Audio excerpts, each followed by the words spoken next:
Bonjour Rebecca. Salut Olivier. Alors, tu as 31 ans, tu es médecin généraliste et Ouais. tu effectues actuellement une thèse sur la prise en charge de la dépression et la psychothérapie en Alsace, c'est bien ça? C'est ça, ouais. Alors actuellement, on parle pas mal de dépression, on a l'impression que c'est un sujet qui revient beaucoup. Ce qui est intéressant, c'est que non seulement tu effectues une thèse sur le sujet, mais en plus, tu as accepté de nous partager comment toi, dans ton parcours, tu as traversé ce qu'on peut appeler des types de dépression. Alors première question, on va entrer directement dans le vif du sujet. Qu'est-ce que la dépression? Et puis, comment ça se fait qu'on a l'impression que ce phénomène prend de l'ampleur? Ouais. Bah, si on prend la définition médicale, la dépression, c'est un regroupement de symptômes. Ça peut être par exemple se sentir fatigué, avoir une humeur triste, ne plus avoir de motivation pour faire ce qu'on fait d'habitude. Il peut y avoir des troubles de l'alimentation, des troubles du sommeil, il peut même y avoir des douleurs, des symptômes physiques. Il faut que ça dure au moins 2 semaines D'accord. et que ça entraîne un changement par rapport à l'état habituel. Le truc, c'est qu'il n'y a vraiment pas une dépression, il y a plein de dépressions. Donc on ne peut pas généraliser, on ne peut pas tout mettre dans une boîte. Wow. La dépression, elle peut être légère, ça peut passer en quelques semaines.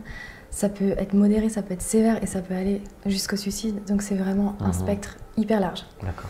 Et souvent, avec la dépression, il y a de l'anxiété. Et là, pareil, il n'y a pas une anxiété, il y a plein d'anxiété. Il peut y avoir genre des attaques de panique, tu vois, genre des crises d'angoisse hyper fulgurantes et brutales. Ou alors ça peut être plus une anxiété, une agitation de fond qui est là tout le temps présente. Donc je pense que régulièrement on peut parler plutôt d'anxiodépression. En gros, il y a du mal-être. Et je pense qu'on peut faire la différence aussi entre des dépressions et de l'anxiété qui seraient en rapport à un événement extérieur, genre une rupture amoureuse, une maladie, un déménagement, la perte d'un emploi, la perte d'un être proche, des choses comme ça. Okay. Ou dépression, anxiété qui apparemment ne semblent pas avoir de cause particulière, où là il peut éventuellement y avoir des prédispositions intérieures parce qu'on n'est pas tous égaux face à ça et qu'on sait qu'il y a des prédispositions, que ce soit génétique ou aussi en fonction de l'héritage familial. Il y a des familles où il y a plein de diabétiques, il y a des familles où il y a pas mal de troubles de l'humeur. Et alors sur cette question de... Voilà, on a l'impression que c'est quelque chose qui revient beaucoup, des personnes de tous âges. Est-ce que c'est réel ou comment est-ce que tu analyses ça? Alors il y a plusieurs trucs. Je pense premièrement, c'est vrai que c'est un sujet qui peut être assez tabou et aujourd'hui on en parle plus qu'avant, genre il y a quelques générations en arrière. Donc le fait qu'on en parle plus, qu'on le cherche plus, forcément on a l'impression qu'il y en a plus. Mais les psys, sociologues évoquent 2 trucs aussi. D'abord, c'est que aujourd'hui on a plus de liberté individuelle, il y a moins de structures fixes. Aussi qu'il y a quelques décennies. Par exemple, les familles, elles sont moins stables, il y a plus de divorces. Avant c'était hyper fixe. On va pas forcément avoir un métier pendant toute sa vie. Il y a moins de figures d'autorité, même religieuses ou quoi. Et du coup, l'individu, il peut se sentir un petit peu perdu dans tout ça. Je schématise. Et deuxièmement, on est dans une culture du mieux-être. Le but, c'est pas d'aller bien, c'est d'aller mieux.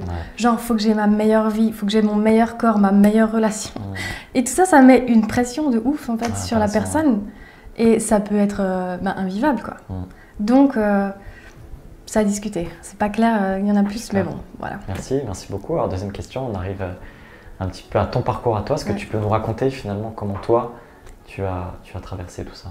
Eh ben, moi, très jeune, j'ai eu des soucis avec l'anxiété, l'angoisse, comme je l'appelais. Je me souviens que même en maternelle, quand il y avait des orages parfois, je vomis cette peur, quoi. Donc c'est quand même assez brutal.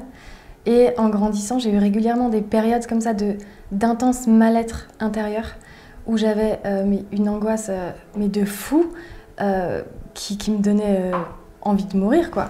Et parfois, je comprenais ce qui la déclenchait, parfois pas. Du coup, j'ai vraiment grandi en me considérant un peu comme ma propre ennemie, parce que quand c'est toi-même qui te fait te sentir aussi mal et que parfois tu comprends pas, mais c'est horrible, tu peux pas te faire confiance. Enfin, voilà, j'avais vraiment l'impression d'avoir un handicap invisible. Et en plus, parfois, je suis quelqu'un de généralement assez drôle, donc les gens, ça pouvait être ah ouais, pour toi, la vie est facile. Enfin, t'es drôle, t'as des bons résultats en cours, donc voilà, la vie est facile. Et moi, j'avais juste envie de lui dire, mais viens voir mon intérieur. J'avais trop l'impression que si ça pouvait se manifester physiquement, j'aurais genre soit une énorme balafre sur le visage, ou soit je serais amputée, quoi. Le truc, c'est que je voulais absolument guérir. Et j'étais pas dans la fuite par rapport à ça, même à 12-13 ans, hein, je disais à ma mère, ouais, je vais faire une psychothérapie et tout. Je voulais vraiment, je savais qu'il y avait un ou des soucis et je faisais face, je pense. Et le fait d'être croyante, eh bien, ça me donnait quand même genre un espoir que je peux pas forcément expliquer, mais de me dire qu'un jour, qu'il y aura une fin, que je vais sortir de ça et que Dieu, il va utiliser les choses pour, au final, mon bien et pour de la construction. J'ai eu mes doutes hein, et mes questions et c'était pas du tout facile, mais j'avais quand même... Des fois, je me sentais tenue, même si c'était juste par un cheveu, mais par ça. Genre, ça finira et puis Dieu, il va donner du sens à ta souffrance. Et après, bon, vraiment pour résumer, parce que c'est un long parcours, mais après mon bac, j'ai eu genre la pire période de toute ma vie. Et j'appelle ça mon tsunami intérieur parce que c'est vraiment ça, c'est genre comme un tsunami était venu et m'avait fracassé. J'ai eu mon bac, mention très bien, j'allais commencer médecine et là, une explosion intérieure que j'ai pas compris. Et c'est comme si j'avais genre une crise d'angoisse qui avait duré 9 mois. Et j'aurais pas eu le courage de me suicider, mais ça m'a vraiment enlevé l'envie de vivre. Et ça m'a traumatisée. Je savais pas qu'on pouvait vivre une telle tourmente, un tel effroi. Franchement, j'ai mis des années à ne plus être traumatisée par ce que j'avais ressenti. Et puis bon, voilà, je rate mon année de médecine, j'étais suivie par une thérapeute. Et je décide de prendre une année de break pour prendre de la distance par rapport à moi-même, à ma famille, à mes études. Et donc je suis partie 1 an et ça a été la suite, on va dire, de la déconstruction. En gros, tout ce sur quoi j'avais construit ma vie et tout ce à quoi je m'accrochais se cassait la figure, quoi. Oh. Et j'ai eu besoin, maintenant avec les reculs, j'ai eu besoin de cette déconstruction pour être à plat et pour être juste face à moi et avec Dieu, puisque je suis croyante.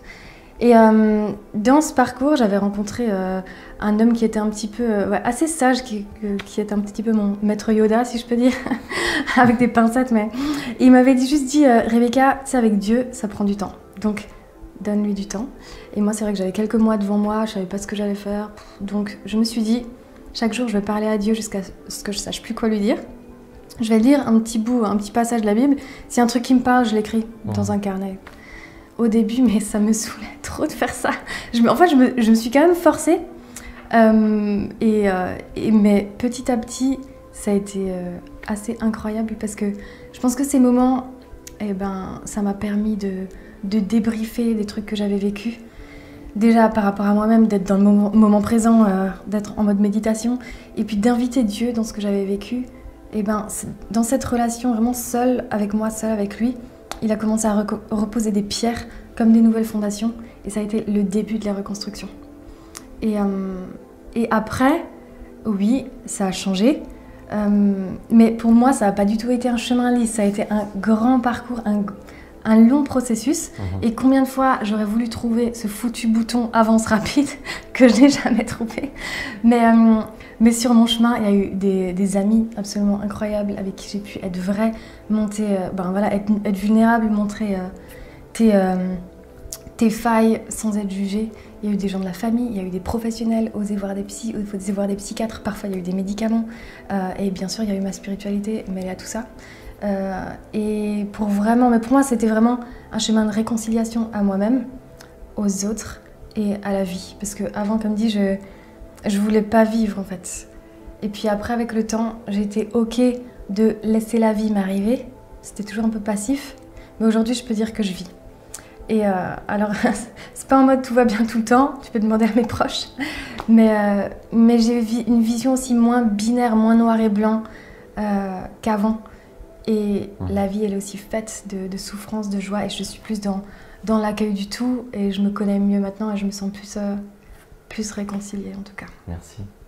Alors, est-ce qu'il y a des choses particulières qui t'ont aidé toi? Tu en as parlé un peu, mais est-ce qu'il y a des choses précises que tu pourrais donner à des personnes qui passent par une forme de dépression ou d'anxiété? Ouais. Ce que je dis souvent à mes patients, quand ils viennent pour ça, c'est que ok, là, vous êtes dans un océan agité, il y a plein de vagues, du coup, il faut se mettre des bouées. Et les bouées, j'en vois notamment 4 qu'on peut essayer de mettre. Premièrement, c'est la bouée lifestyle, le style de vie, le sommeil, l'alimentation, bouger son corps, faire des choses mais qui on va dire, qui nous nourrissent en profondeur. Enfin, aller voir un ami, aller dans la nature, enfin, faire des trucs qui nous font du bien. Et là, il ne s'agit pas de se mettre une liste d'interdits ou quoi, mais c'est des petits trucs ici et là. Bon, c'est une question vague, donc j'en parle vite fait comme ça, mais ça peut vraiment avoir un grand impact. Et je pense notamment aux écrans, ça peut avoir vachement un impact sur des émotions, sur notre stabilité. Donc tu conseillerais de modérer les écrans, ne pas tout le temps forcément. Ça peut être aussi quelque chose qui peut nous pousser à broyer un peu du nord, quoi. Alors oui, ça peut, effectivement. Et en théorie, c'est toujours facile par rapport à la pratique. Puis après, ça dépend. Enfin, il y a des gens, ils bossent devant des écrans tout le temps, donc on ne choisit pas forcément. Et ouais, et plutôt d'en faire quelque chose de social, genre au lieu de regarder 10 épisodes Netflix, et je suis la première coupable, et ben, je sais pas, invite des potes et regardez un film ou regardez en trois, mais en faire un truc aussi de connexion, moins qu'un truc d'isolation. Okay. Mais bon, théorie et pratique, je suis consciente que c'est chaud. Deuxièmement, c'est d'apprendre à passer du temps avec soi. Je pense que si tu avais un pote qui venait vers toi et qui était en vrac, il y aurait moyen que vous vous asseyez ensemble et que vous discuteriez. Et le challenge, c'est juste de passer 3 minutes avec toi chaque jour et te demander à toi-même comment tu vas. Juste comment je me sens physiquement, comment je me sens intérieurement et qu'est-ce que je peux faire pour moi. Et il faut que ça soit assez intuitif, assez rapide. Genre, exemple, comment je me sens physiquement? Bon, ben, ok, genre, je sens que j'ai le ventre noué, je suis un peu tendue. Intérieurement, ouais, ben, je me sens stressée, j'ai un truc ce soir qui me stresse. Qu'est-ce que je peux faire pour moi? Ben, je sais pas, est-ce que je peux aller genre marcher 10 minutes dans un endroit que j'aime bien, passer un coup de fil à un ami? Et l'idée, c'est un peu de reconnecter les émotions, nos émotions à nos besoins, et souvent de les reconnecter par une action. Et en fait, de réapprendre à fonctionner avec soi-même. Et ça vaut qu'on soit déprimé ou qu'on aille bien. Je pense vraiment que c'est un truc qui est à développer et qui s'apprend, en fait. Troisièmement, se faire accompagner. Moi, j'encourage beaucoup les gens à aller... c'est sûr, des fois, on a un ami ou quelqu'un de la famille en qui on a confiance, avec qui parler, c'est super. Mais de considérer aussi de voir un professionnel, un thérapeute, un psy, un médecin G. Et je dis souvent, les médecins, les psys, c'est comme les coiffeurs, il y a tout. Donc, il faut essayer. Et si ça ne va pas, il ne faut pas se décourager, il faut essayer avec un autre. C'est important qu'il y ait une bonne connexion entre les deux. C'est sûr, il faut se sentir en confiance, il faut se sentir bien. Mais de voir quelqu'un d'extérieur et qui a aussi de l'expérience par rapport à ça, c'est vraiment chouette parce qu'il saura, ou elle aussi saura quoi faire s'il y a des signes de gravité. Voilà. Et vraiment, c'est un autre regard sur ta vie, c'est des autres perspectives et ça peut être hyper, hyper bénéfique. Et enfin, quatrièmement, les médicaments. Parce que ouais, quand on fait tout ça et que ça va toujours pas, et ben là on peut se dire, est-ce qu'il n'y a pas aussi un problème biologique, chimique? Parce que voilà, un déficit de sérotonine va donner des symptômes de dépression. Est-ce que tu peux développer sérotonine? Ouais, la sérotonine, c'est un neurotransmetteur, donc c'est un produit chimique qui est synthétisé, notamment qui agit beaucoup dans le cerveau, et qui intervient beaucoup dans l'humeur. Et donc, les médicaments, c'est vraiment à considérer parce que les émotions, ça peut aussi être des symptômes. Ok, quatrième question. Rebecca, tu es croyante. Alors, comment est-ce que la foi, Dieu, t'a aidé dans tout ce cheminement? Qu'est-ce que ça a changé réellement?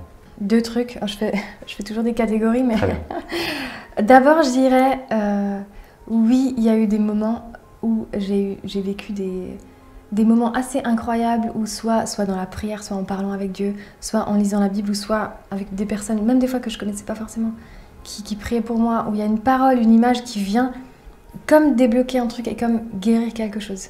Et ça, pour moi, c'est du divin et je suis vraiment reconnaissante pour ces moments qui sont un peu comme des pierres sur mon chemin, des moments clés où il y a quand même eu des avant et des après. Mais dans tout ça, c'est surtout, deuxièmement, Dieu, il m'apprend la liberté. Pour moi, nos cerveaux, c'est comme des montagnes enneigées. T'as déjà fait du ski? Ok. Si tu fais du ski, genre du ski de piste, et ben, tu vois, la majorité des touristes, ils vont sur les pistes qui sont damées parce que la neige, elle est bien tassée et que du coup, ça glisse, c'est facile. Ok? C'est ça. Il y a quelques aventuriers qui vont faire du hors-piste, mais là, c'est plus chaud, il faut se muscler. Et nous, nos habitudes, notre culture, notre héritage familial, tout ça, ça crée des pistes sur la montagne qu'est notre cerveau. Et du coup, forcément, c'est les plus faciles qui sont empruntés le plus souvent. Mais pour moi, Dieu, il connaît ma montagne intérieure mieux que moi. Et il m'apprend à créer des nouveaux chemins. C'est-à-dire, moi, j'étais vraiment captive de mes fonctionnements, notamment par rapport à l'anxiété, tout ça. Et le truc, ça a été d'apprendre à en créer des nouveaux. Et c'est dur, ça muscle, mais pour moi, c'est vraiment prendre pleinement possession de soi-même. Et c'est la liberté. Et pour moi, c'est une valeur qui est, je pense, une des valeurs les plus importantes de ma vie. Donc, il y a ça. Et comme je disais, le fait de croire en Dieu, ça m'a quand même donné un espoir, même si c'était parfois, comme je dis, un cheveu qui me tenait, mais quelque chose du sens qui m'a maintenue, je pense, dans mes bas. Voilà. Merci. On a parfois souvent pensé que lorsqu'on est chrétien et qu'on est déprimé ou qu'on ne va pas bien ou qu'on passe par une forme de dépression, qu'on est quelqu'un de pas très spirituel. Hein. On a entendu ces remarques déjà, moi j'ai déjà entendu ça, et puis voilà, on pense que les personnes sont peut-être, il leur manque quelque chose dans leur relation avec Dieu, ils font peut-être pas assez bien, ils lisent pas leur Bible, ils prient pas assez. Qu'est-ce que tu penses de cet argument et comment faire la part des choses entre ce qui est spirituel et ce qui ne l'est pas? Franchement, dans le milieu chrétien, on entend plein de trucs et ça peut autant faire du bien que faire des dégâts. Moi personnellement, j'ai pu entendre, par exemple, tes croyances ne me tapent pas la paix, tu dois être sous de mauvaises influences spirituelles. Et après, genre, je suis encore plus en flip parce que j'ai l'impression que je suis un cas désespéré. Jésus, dans la Bible, à aucun moment, il va vers un malade en lui disant « Au fait, tu as de mauvaises influences, bon courage !» Non. Par contre, souvent, enfin plusieurs fois, quand il va vers le malade, avant de le guérir, il lui dit « Qu'est-ce que tu veux ?» Il attend que la personne formule et veuille guérir. Et pour moi c'est ça, Dieu... Il ne force jamais, il attend que si on le veuille, on l'invite, il nous rejoint là où on est et il nous conduit sur un chemin de guérison. Et je pense notamment que dans le milieu chrétien, on peut souvent mettre la vie des gens avant le sien, parce qu'aussi c'est un milieu où voilà, aimer son prochain comme soi-même, être au service de l'autre, tout ça. Il peut y avoir des fois des petites confusions.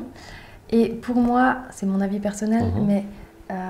c'est vraiment important de mettre son avis et de se placer soi avant la vie de l'autre, parce que ce qui est la fondation de notre vie, c'est notre relation à nous-mêmes et notre relation à Dieu, et de là découle tout le reste. Donc je pense vraiment prendre des précautions et avoir une ou quelques personnes vraiment de confiance, mais après ressentir les choses par rapport à soi-même, ses tripes et Dieu. Voilà, parce qu'en premier, c'est souvent notre relation à nous et à Dieu qui a besoin d'être guéri. Excellent. Merci beaucoup, Rebecca, d'avoir pris le temps de nous partager ton histoire, mais aussi tout ton cheminement, tes recherches sur ce sujet. Un grand merci. Ok, merci à tous d'avoir regardé cette vidéo jusqu'à la fin. Si vous avez regardé en tout cas la vidéo jusqu'ici, ça veut dire que le sujet vous intéresse. On est conscient que c'est un sujet délicat. Peut-être que vous avez entendu certaines choses et que vous vous êtes dit mais c'est bizarre, ou vous êtes triste ou fâché. Ce qu'on aimerait vous dire, comme d'habitude, n'hésitez pas à réagir dans les commentaires. On est prêt aussi à échanger avec vous de manière personnelle. Même Rebecca a dit qu'elle sera prête à répondre à certains de vos commentaires dans la limite du possible, bien sûr. En tout cas, merci. Si vous n'êtes pas encore abonné à notre chaîne YouTube, c'est le moment de le faire. N'hésitez pas aussi également à nous retrouver sur les réseaux sociaux. Et à bientôt pour une prochaine vidéo. Bye! Alors si vous ne saviez pas, c'est pas nous qui montons nos vidéos, mais c'est un pote à nous qui vit de ça. Voilà, donc si vous voulez nous aider à continuer à produire du contenu de qualité, nous aider à continuer à partager l'évangile au travers de ces vidéos, et bien sachez que vous pouvez nous soutenir, il y a un lien Tipeee dans la description. Et ensemble, vous pouvez nous aider à faire avancer le royaume de Dieu au travers de la chaîne Sans Filtre. Merci. Ah bye.